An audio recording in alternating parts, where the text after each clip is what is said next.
Thanks everyone for joining. We're going to give it just a couple of minutes for participants to come on into our Zoom room for our exciting conversation today.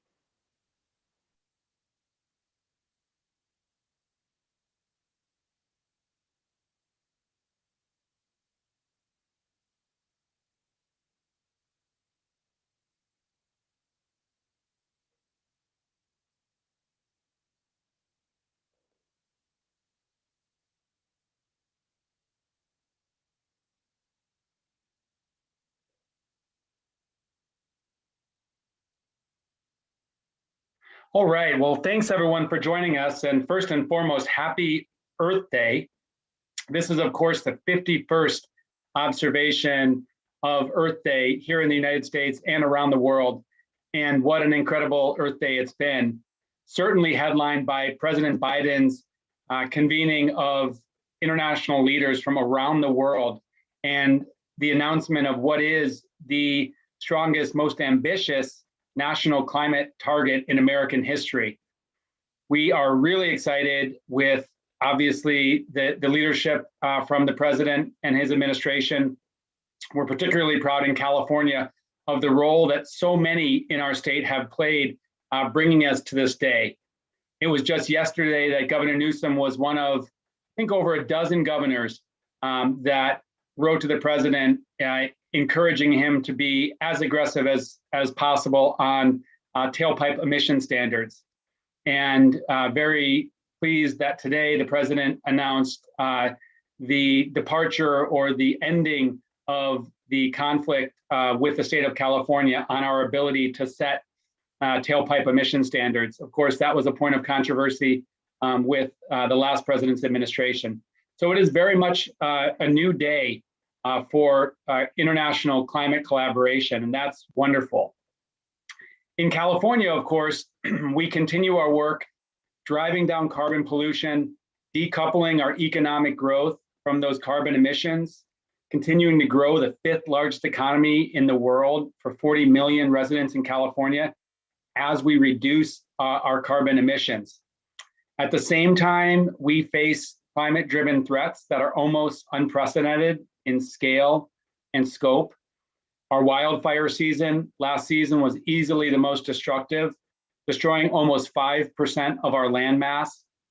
We experienced record-shattering temperatures last summer across the state, including what is likely a world record for the hottest temperature ever in Death Valley, 130 degrees, but over 120 degrees in the Los Angeles basin. And then just yesterday, I had the opportunity to be with Governor Newsom in Mendocino County, where we declared an emergency drought, I should say a proclamation of emergency drought in the Russian River watershed, where they're actually focused on maintaining enough water supplies during drought conditions to provide water to communities. And the governor called for our agency, other agencies to take a sweeping set of actions to prepare the rest of the state for drought conditions. So in many respects, as Charles Dickens said, it was the best of times, it's the worst of times. Our challenges from climate change are materializing in intense ways. And at the same time, our state, our cities, our communities, our country is helping lead the response to combating climate change and keeping people and natural places protected, given these climate-driven threats. So today we get to talk about one of the most underappreciated tools in the toolbox as we combat climate change, work to maintain biodiversity, and improve the health of our communities and advancing equity across our state, and that is nature. I think everybody in California has as part of their identity just this beautiful natural environment that we live in, whether it's our coasts or our mountains or our favorite place that we recreate. What we've spent a lot less time talking about is the role of that nature has in people's lives and in human well-being, as well as in the fight against climate change and species loss and working to achieve equity. So we're going to highlight nature today, and we're going to highlight connections between nature and people in ways that many of us in state agencies or in the broader environmental movement have not fully considered. So I'm really pleased to be joined by three big thinkers and leaders who are driving forward this conversation and who can help us reflect on the role of nature for very different priorities that the state is advancing. So I'm going to take an opportunity to introduce each of them, and then I'll ask each of them to share some opening thoughts framed by a question that I have. First, we're joined by Dr. Steve Lockhart here today, who is a medical doctor and a PhD, who has recently retired as Chief Medical Officer of Sutter Health.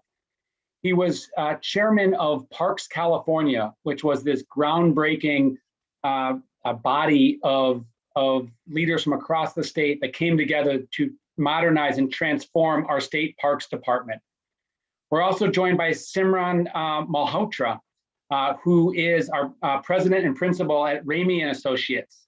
Simran is working at the intersection of land use, community development, and nature. And we're really excited to hear about her work and the role of nature in community, and with a focus on equity. And then we have Manuel Oliva, who is the CEO of Point Blue Conservation Science, which is one of California's preeminent non-governmental organizations focused on science and its connection to climate change and people. So I'm really excited to be in conversation with you all today. And I want to start with you, Dr. Lockhart, or Steve, as we know each other. You have done remarkable work as it relates to physical and mental health across California. And you speak about the role of nature in human health in ways, frankly, that I had never heard before. So if you can, talk to us a little bit about your own work, your experience with understanding the linkage between nature and human health. Thanks, Wade. And I want to start by welcoming everyone who's on this call, the participants, and happy Earth Day to everyone as well. It's always one of my favorite days. So in answer to your question, Wade, I think I might start with a reflection on the photo that's in the background here. As you can see over my shoulder, it's a photograph you will all recognize. It's called Earthrise. And it was taken actually by a friend of mine, a guy named Bill Anders. Bill was an Apollo 8 astronaut who, along with Frank Borman and Jim Lovell, circled the moon in 1968, right around Christmas time for the very first time. And what Bill, Jim, and Frank all relayed to me was that when they peered out of their capsule and into the depths and darkness of space, the only thing they saw with any color on it was the Earth. And it was at that point that they realized just how fragile our planet is and the moral imperative that we all have to protect it. And when this image came back to Earth and spread around the world, it was on the cover of Time magazine, amongst others, it really created a moral imperative for us to both care for the planet and care for us, its inhabitants. Now, this linkage that Wade is referring to was really very appropriately described by the esteemed biologist E.O. Wilson. Those who know Ed Wilson, he is very much in favor of biodiversity and preserving biodiversity in the planet. And he noted that the health of the planet and the health of humans are inextricably linked, that there is this biophilia that we have as humans for other living things and vice versa. And what does this mean? In the broadest terms, it means that if we care for the planet will care for us. And here are just a few examples. So if we think about asthma, for example, there's a number of studies, but there's one particularly out of New York that talks about the fact that asthma rates are reduced just by having the presence of trees around for people to be around and to breathe fresh air. Forest bathing, something called Shinrin Ryuko, excuse me. My Japanese is not as good as it could be, but it was originated in Japan, and people sometimes call it forest bathing. It was just being around a bunch of trees.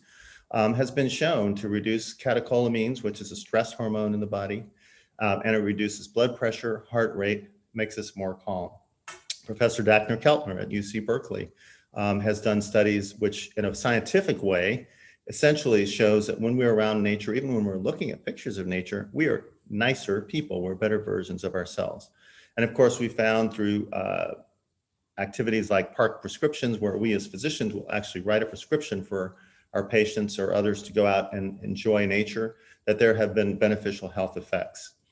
And this is important because our health is determined far more by our environment and our behaviors than anything we as health professionals could ever do. Sadly, however, we know that there is a justice and equity element here because not everyone has equal access to nature. And I like to think of, we talk about social determinants of health. I like to think of our environment as a social determinant of health. And this includes inequities in our built environment and also the natural environment.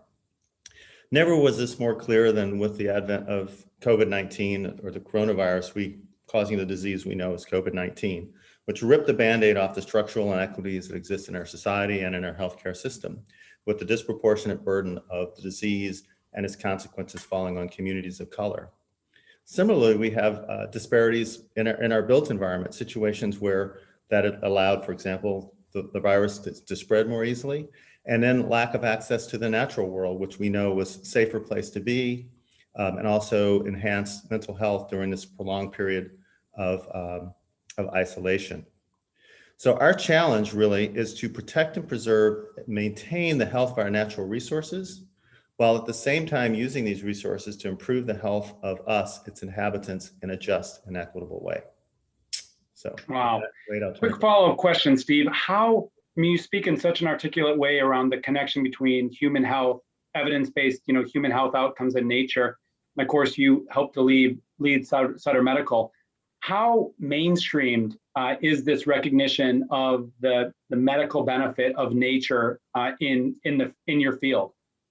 Well, that's a great question, Wade, because I think we found that certainly in the environmental space, probably many of those who are on this call, for example, it's been long believed and they've actually been looking to us in the medical community to demonstrate this scientifically, that nature or exposure to the natural world has health beneficial effects.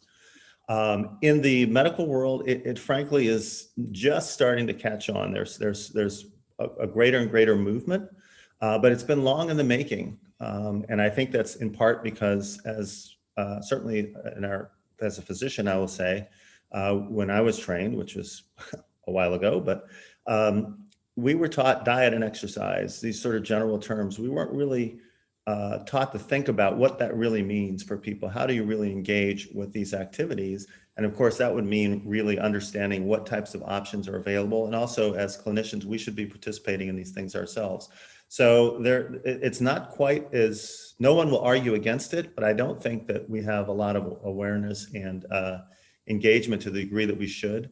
But I think we have advocates like Dr. Nusheen Razani over at UCSF and many others who have really been pushing this, particularly in the pediatric space. Dr. Nadine Burke, our Surgeon General of California, believes very much in the use of outdoor spaces and so forth to reduce the impact of trauma, like adverse childhood experiences. So there is a growing, movement among younger and more aware and thoughtful clinicians to build that up. But it's still a process.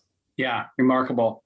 And I love the image of a doctor writing a prescription, as you say, nature prescriptions, to actually go visit that park. So Simran, let's turn to you. And you have been leading at the intersection of community and nature, and just interested in sort of what you do in your day-to-day job and what you've seen in terms of California communities and its connection or disconnection to nature. Thank you, Wade. And again, I'd also like to welcome everyone and thank you for inviting me to be a participant in this panel.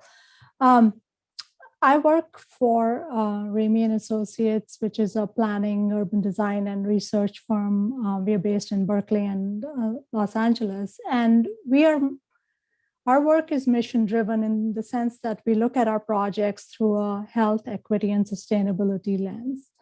And as a part of that, we consider how the work we do, the environment we live in, impacts the everyday lives of people. And that includes how we connect with nature.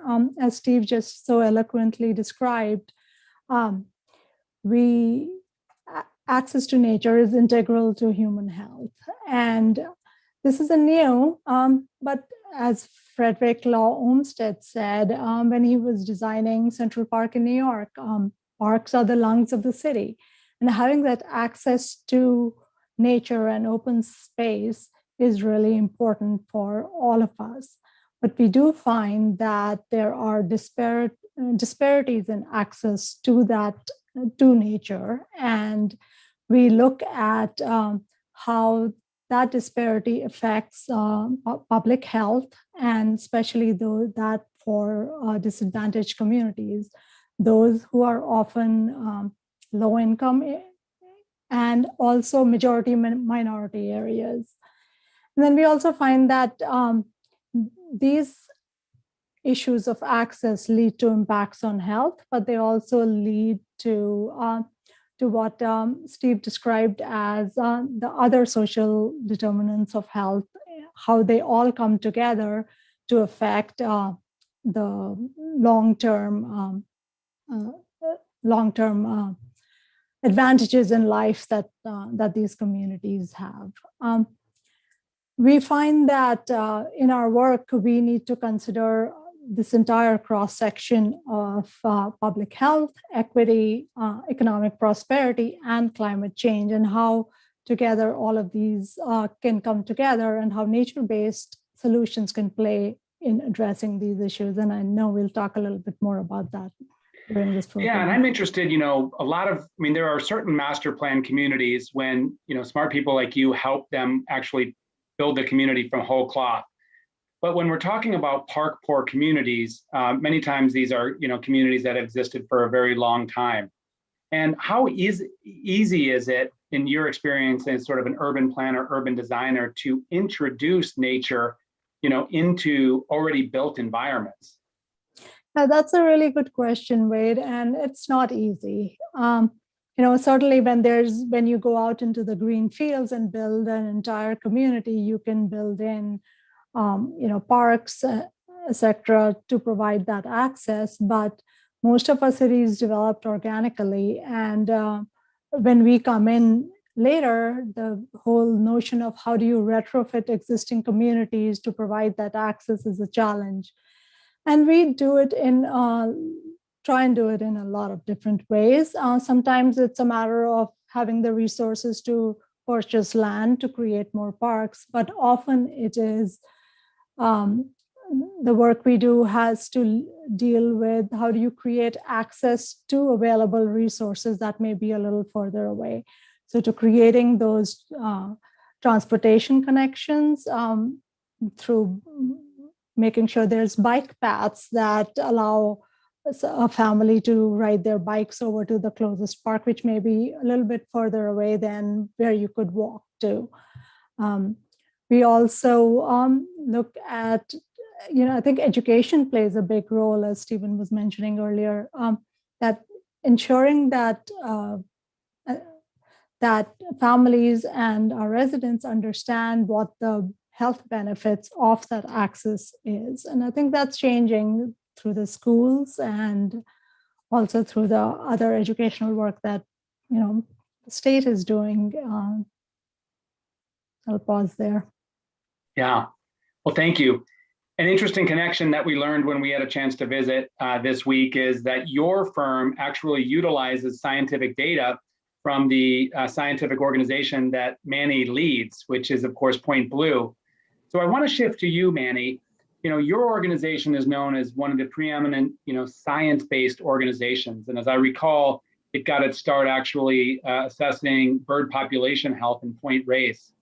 So it would be very easy for you as a scientist, other scientists, to stay in that lane, really focus on the hard science or the biological science. But what I find really interesting about your work and the increasing focus of Point Blue is really building connections between people and nature. So can you talk a little bit about that? What motivates the work and how does it manifest?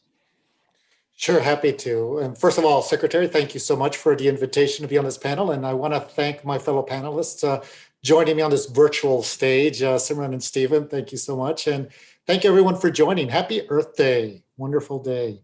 So before I begin, I want to share just really briefly why this work is so important to me, why I care a lot about this. Having had the opportunity to work in many different countries, specifically in Latin America and Sub-Saharan Africa, I've seen how universally important nature is for the health and well-being of people everywhere.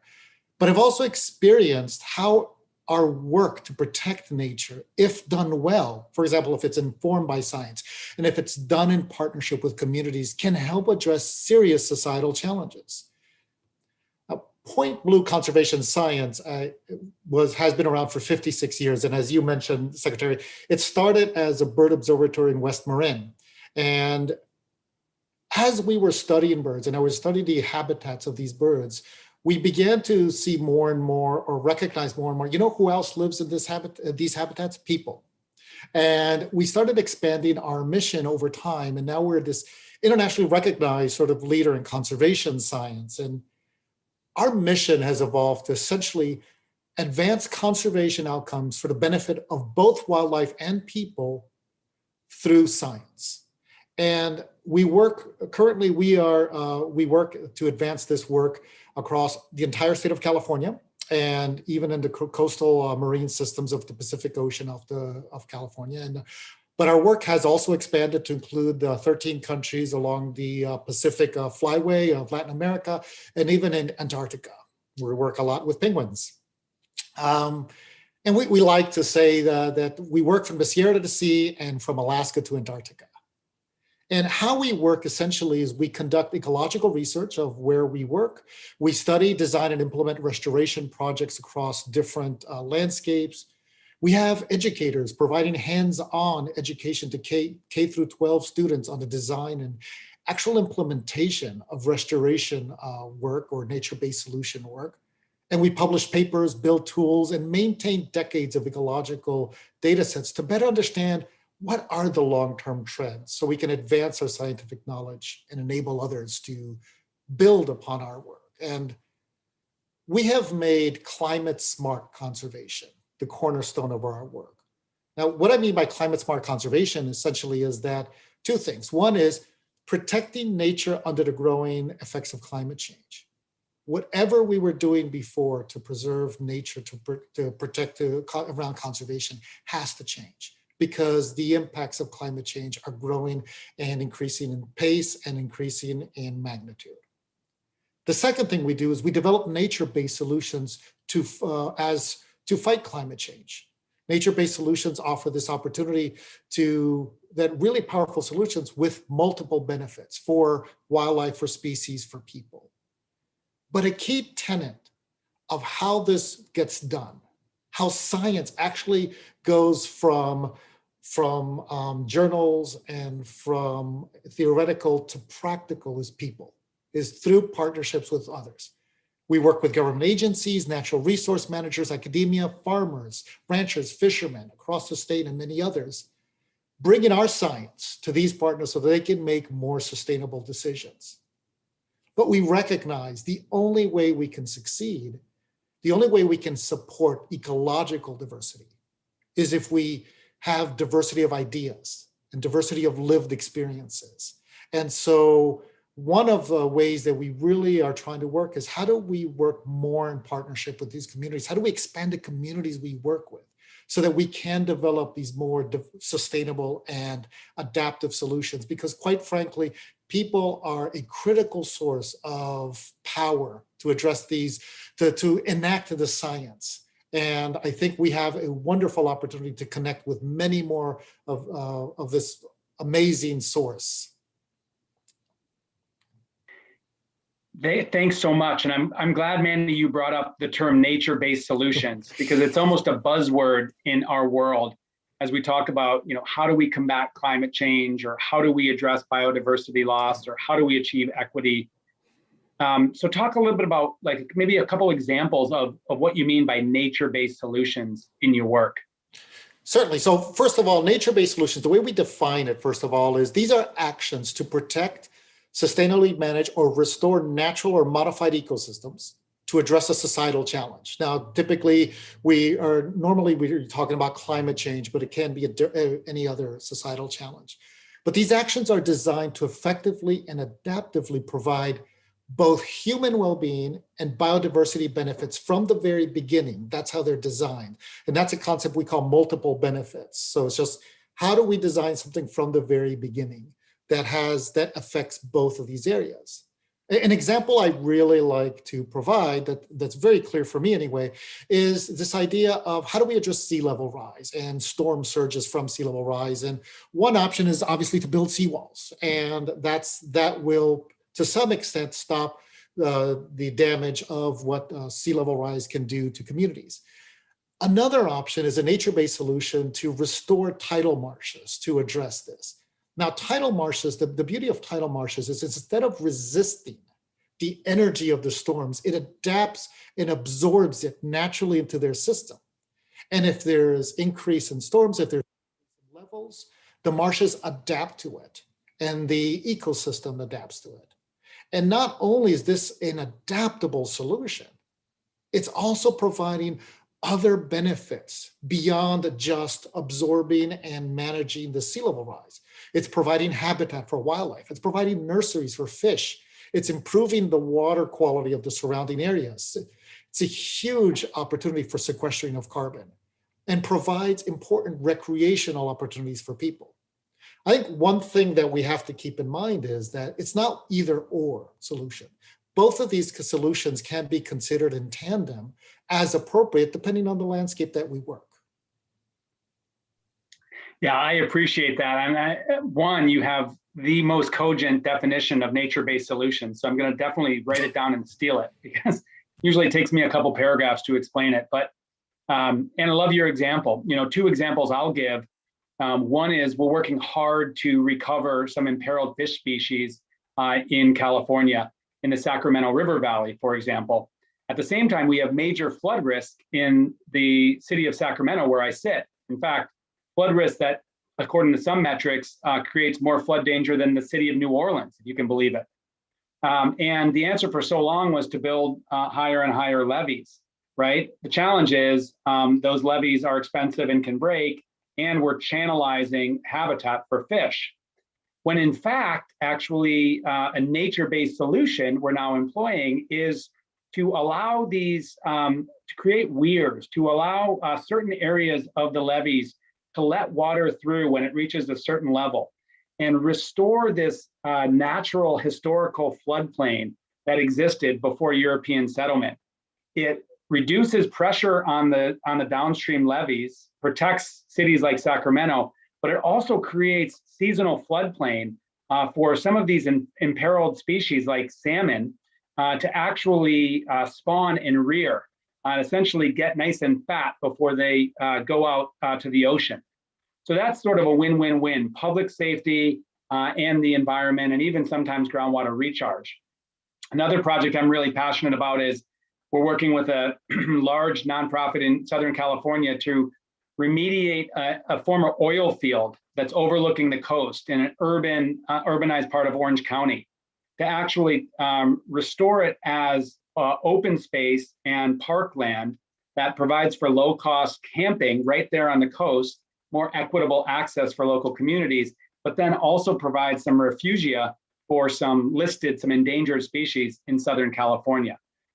So really excited about that.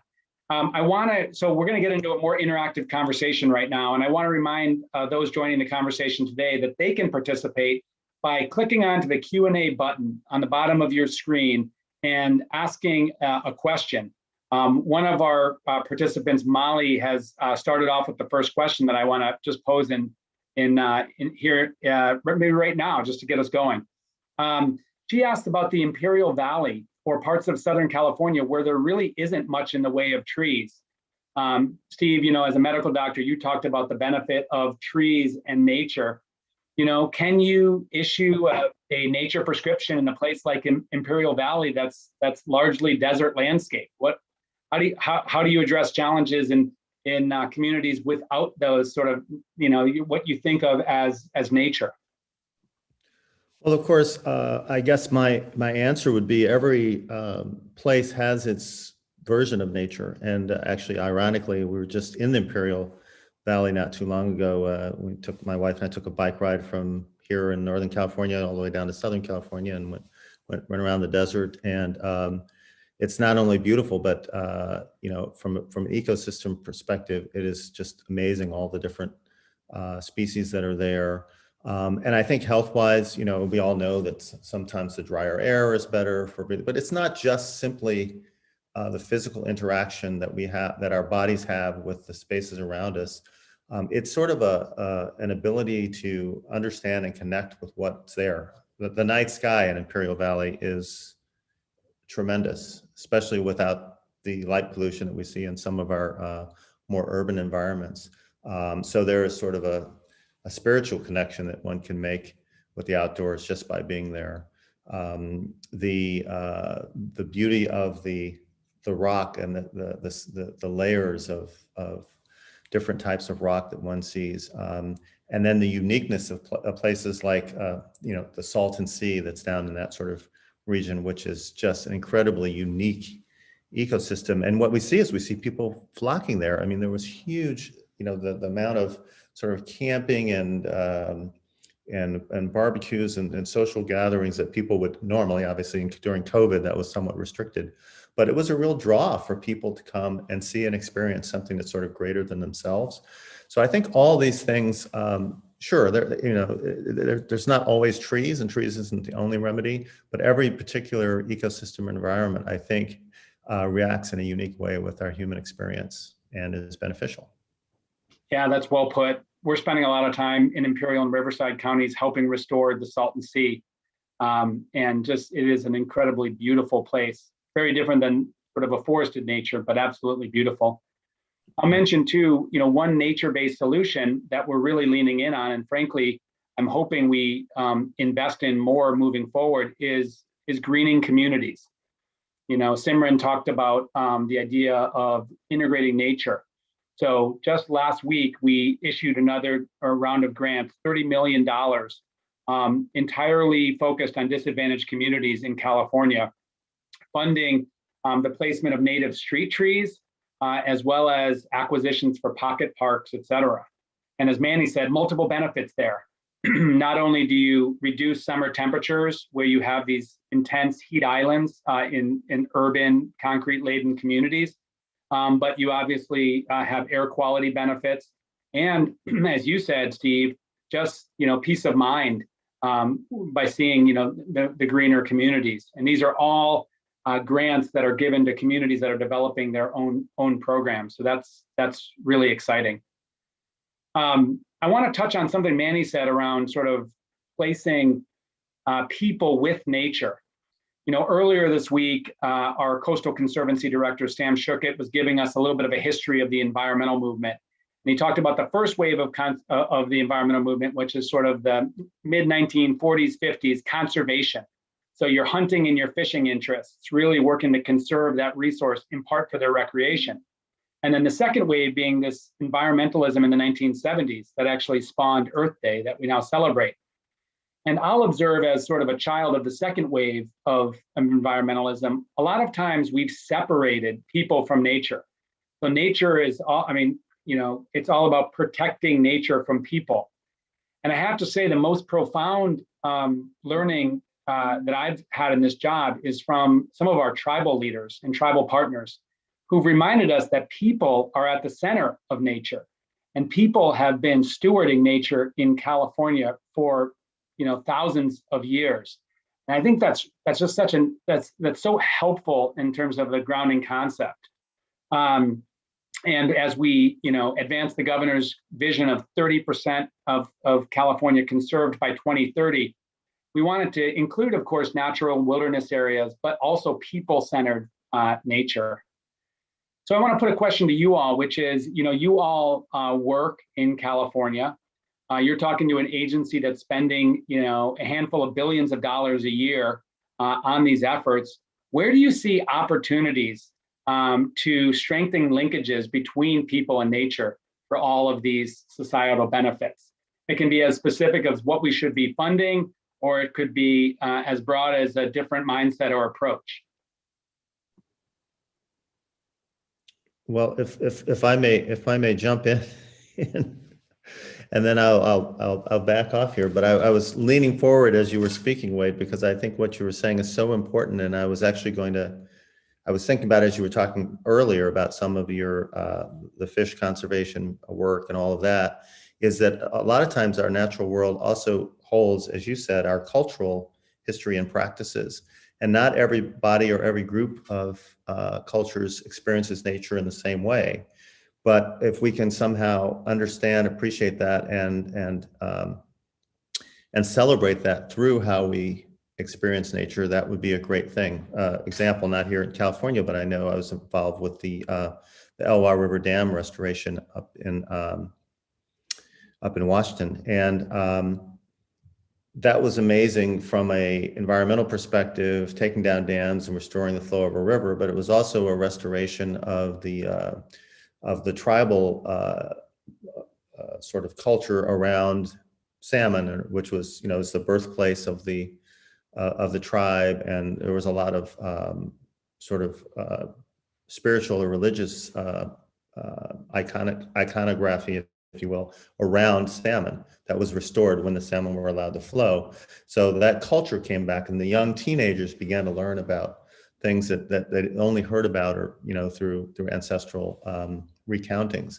And so I think as we think about, for example, parks and open spaces, and we have to actually design them and think about them. And I know Simran has done a lot of thinking about this in terms of some of the built environment as well, and urban planning, is how do people differently experience and use the natural world and access its benefits, so that we don't have a monolithic approach to how we do this. I think that's part of our justice and equity journey that we need to be on.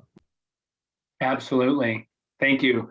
And I just recognize, we have a commissioner in our State Parks Commission named Rue Mapp, who founded an organization called Outdoor Afro, which is really linking African-American outdoor enthusiasts with nature, and really building those cultural linkages in the African-American community to nature. So, we talk a lot about tribal leadership, but it's really about everybody being able to see themselves in California's nature, which is really exciting. Manny or Simran, thoughts on what we can do better in terms of connecting people and nature? Yes, definitely. And I'll start with a concrete example. We are working in the city of Sunnyvale, where we are preparing a plan for the Moffett Park area. And there we are collaborating with the San Francisco Estuary Institute.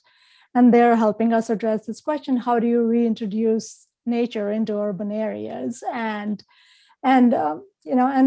this area is immediately adjacent to the South San Francisco Bay, which is incredibly biodiverse. There are salt ponds. And so one of the issues that we are looking at is, how do you, restore these salt ponds to the former marshes and the former the natural glory of these areas.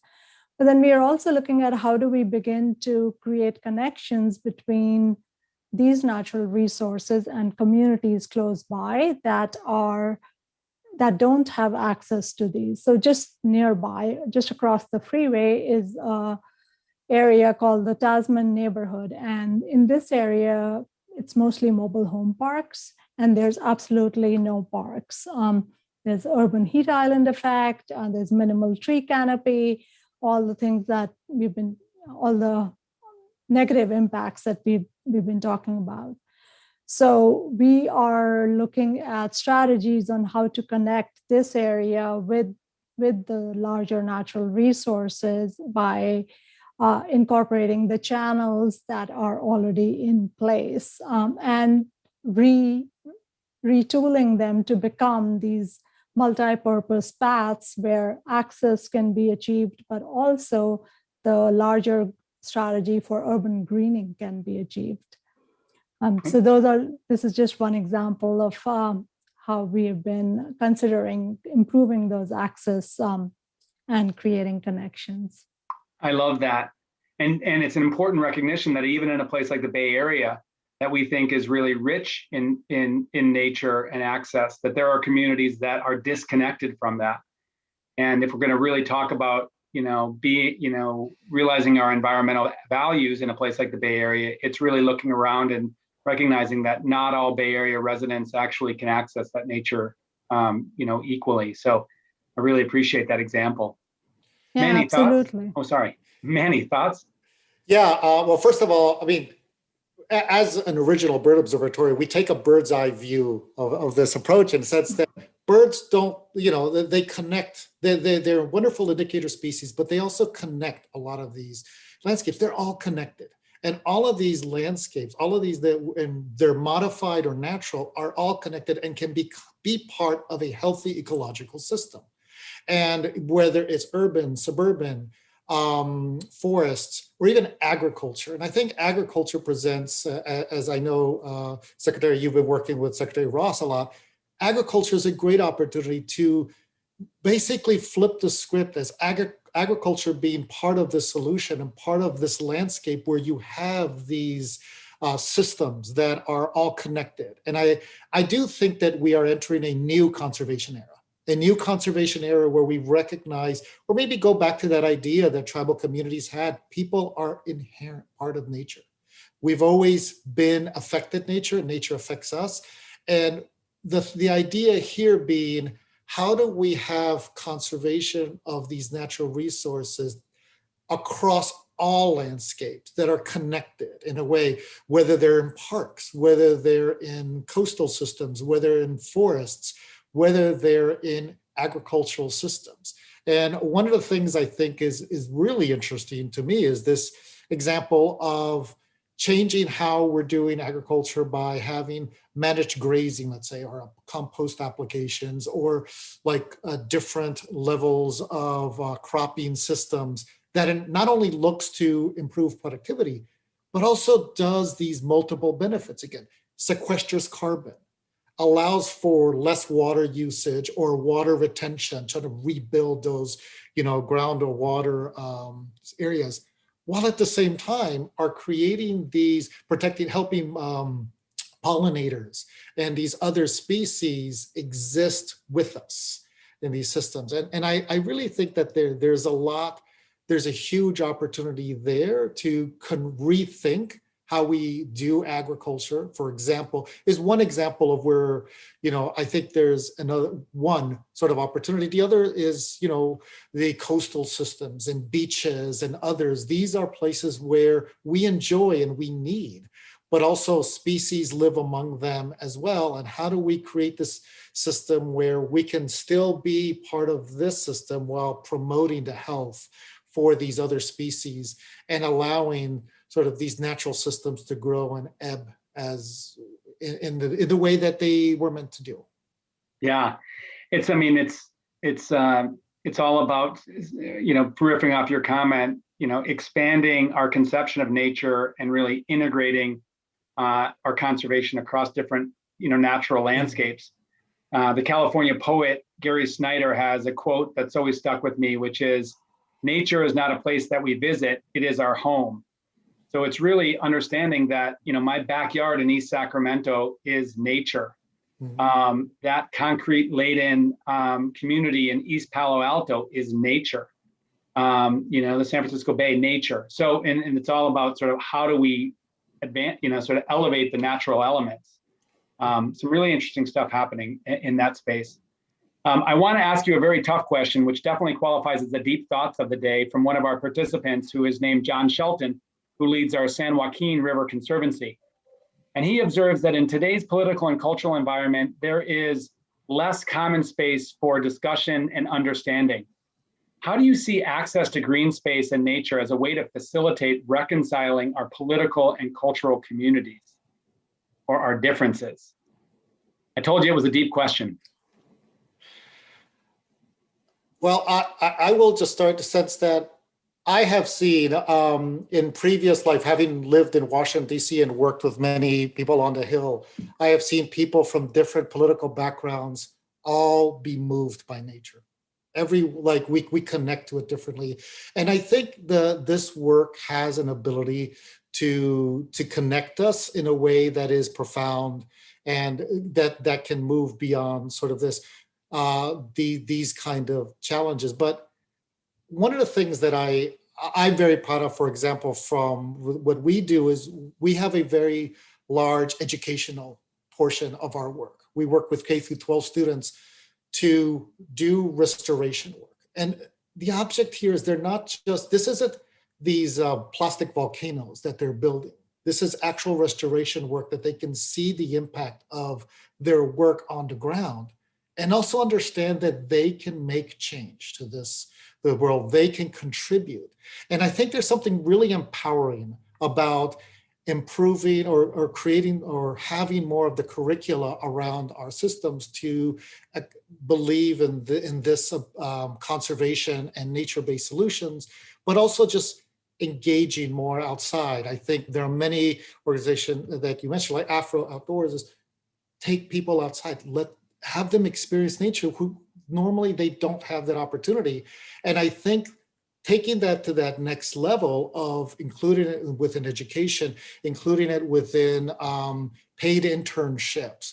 These are the people who will be the next leaders in the field. And I see a really clear example of where government and academia and research institutions can work together to create a lot more opportunity for internships, for education, which can be fundamentally powerful and I think begin to sow those seeds of change. And well Wade, put. if I could add to what Manny said, which I think are wonderful observations, I would make a couple. One is in my initial remarks, I mentioned the Dachner-Keltner's observation that we are better versus ourselves, we're nicer to each other when we're in nature. I think that's certainly true. There's a lot fewer sort of honking of horns and yelling at fists and people, being generally disrespectful. I think so that creates an environment that is more conducive to listening and seeking to understand. There's so much around us that we kind of don't understand. And when you are in nature, there's so much mystery and magic and wonder that's there that it opens up our minds to inquiry. We've seen one of the organizations I've been involved with for a very, very long time, more than 20 years, is called Naturebased. It does environmental science education for middle school and high school kids, and actually in the national parks. And, we find that it's an inquiry-based program that by just bringing kids out there, it opens them up, and they're really open to new ideas. They're open to discussing, and the board and the folks that we work with in creating this are, red and blue, Republican, Democrat, conservative. In fact, I had one of the most conservative people I've known in a while was involved say, well, we have to remember that the word conservative starts with the word conserve. So we're just as interested in conserving nature as all you liberals are. So I think there is some common ground there that we can all agree on, because it's really not a political issue. Obviously, some people try to make it such because they try to separate environments and the new Green Deal and all that sort of stuff, make that sound like it's something that it's not. It's really just a cry and a plea for help, for helping the planet. The planet is crying out, and it's a plea that we need to heed and we need to understand. And I think if we can get out in nature more, and as you said, we don't have to go far to visit it. We just have to step out of our doors and sit in the park on the bench and chat outside instead of, over Zoom or in an office or over a phone or, in front of a PowerPoint slide. I think we probably will do better. Yeah, I vote for less Zoom, more outside. Right. Soon enough. Simran. If I can quickly add to what both Manny and Stephen said, working on the ground in communities, there's no community where people are against nature. It is the unifying factor. Everyone wants to preserve where they live, the views, the access to nature to the extent that that they have that luxuries. And so continuing to work with communities and engaging with them early as we look at what might happen in the future in any area in terms of development or changes is really important, because we want to make sure that communities that we work in are involved in the decision making for their future. And I think that also is something that I believe strongly will help in helping with some of these issues of conflict that was mentioned by the questioner. Yeah, I appreciate that. So I'm in the Zoom world here, facilitating or thinking through questions that are coming in, and keeping our conversation moving forward. Question, Michael, who has clearly watched me facilitate a conversation before. He says, but let's use one of Wade's magic wand questions, which basically means I ask you to take a vacation from all the normal barriers, whether it's money or regulatory permitting or whatever. And really, if you were, governor for a day and you had a bottomless reserve of funding or political authority, what would you do to build the connection between people and nature in California? And Steve, Michael had, recognized your experience with state parks, for example. So like, what would you do on state parks, or Simran in communities, or Manny, with a research and action budget, 50x what you have right now? Think big.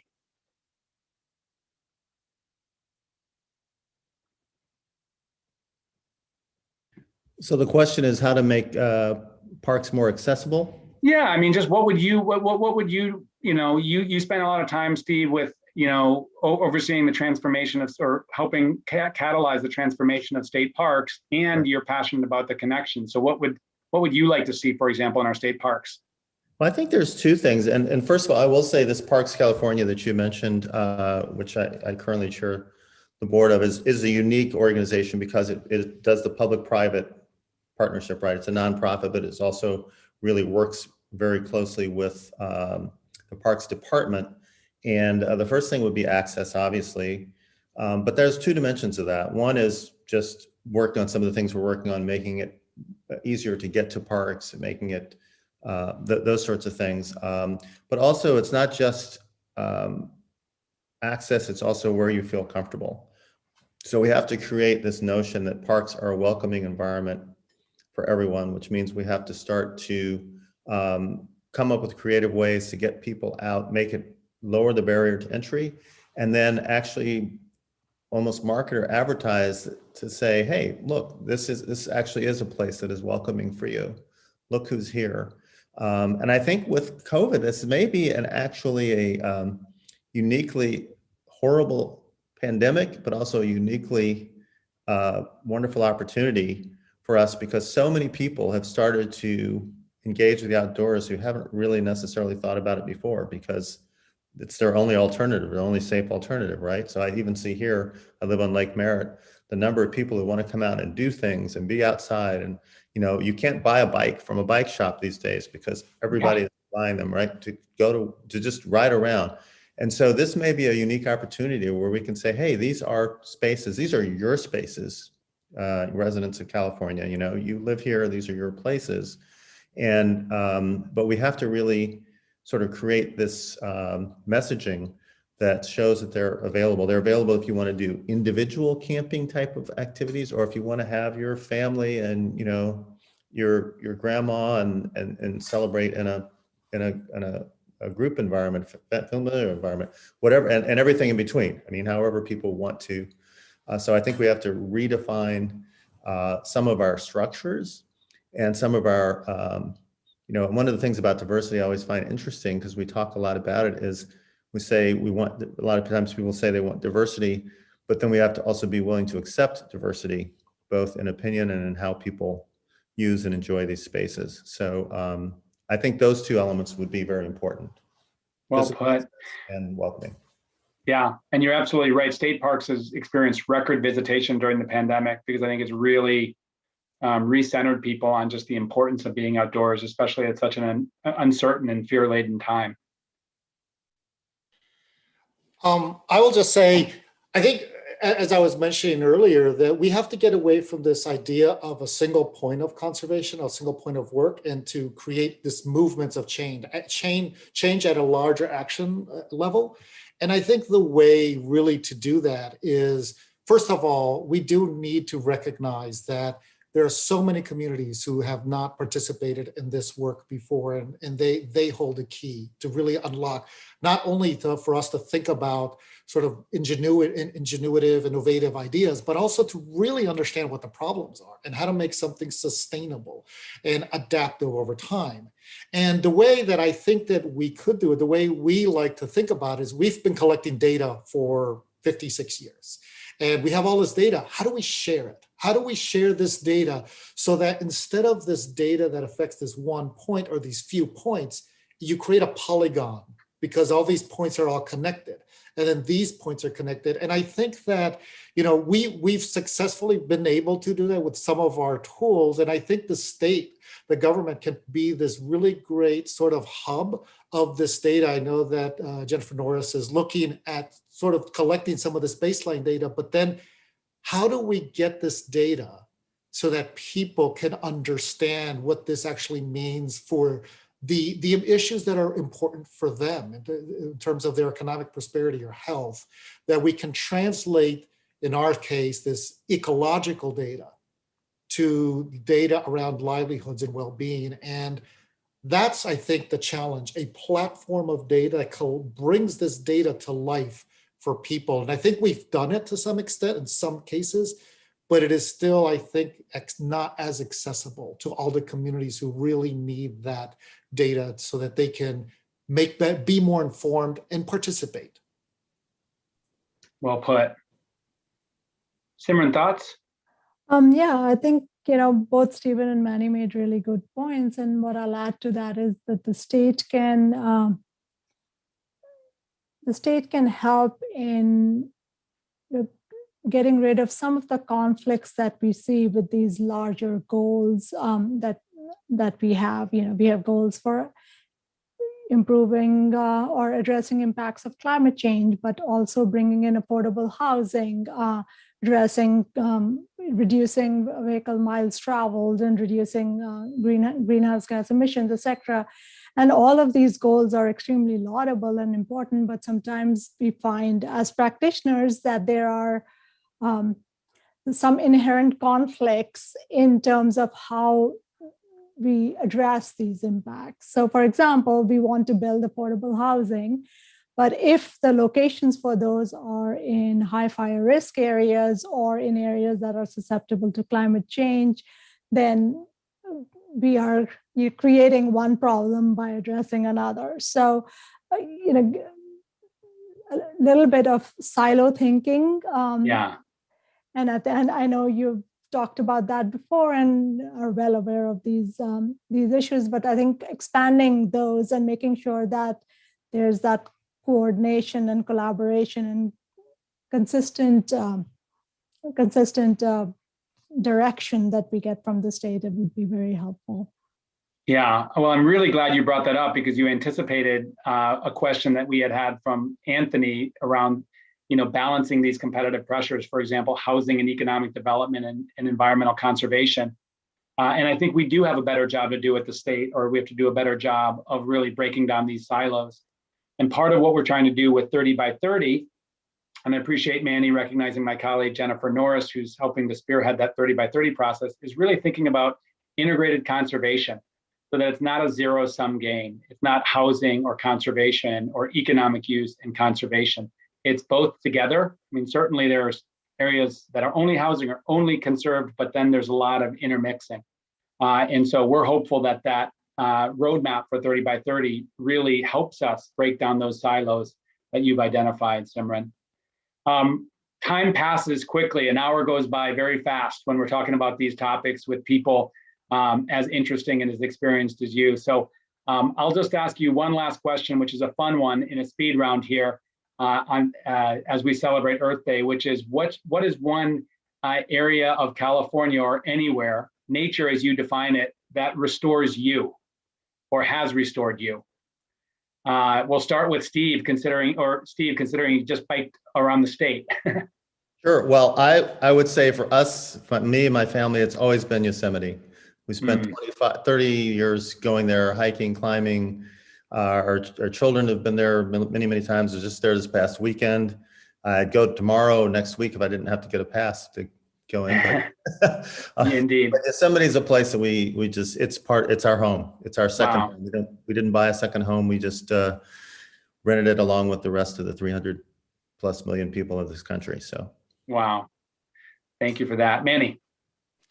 Point Reyes, the coast. Watching the coast, we can see the Farallon Islands and the Galapagos of the west, of the northern hemisphere, and just being there with the seabirds and seeing some of the amazing life and flowers, typically sometimes, but it's just beautiful, amazing, inspiring.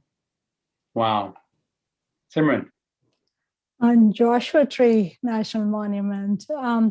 Live in Southern California and I love going camping there. It was one of my first camping trips when I came to California, and it's held a really dear place in my heart. The vegetation, of course, some of the unique biodiversity, the species in California, if not the world, but also just the landscape and very different from the coast and Yosemite. But again, one of the very unique parts of California that's so precious to us. Wow. And Lila points out amazing flowers in the spring. Well, let me end. For me, it's the American River, actually, which runs through Sacramento, our city being at the confluence of the American and the Sacramento. And I grew up, in essence, along a river in Michigan, and I moved to the Bay Area without a river. And it's been really fun to be back on a river.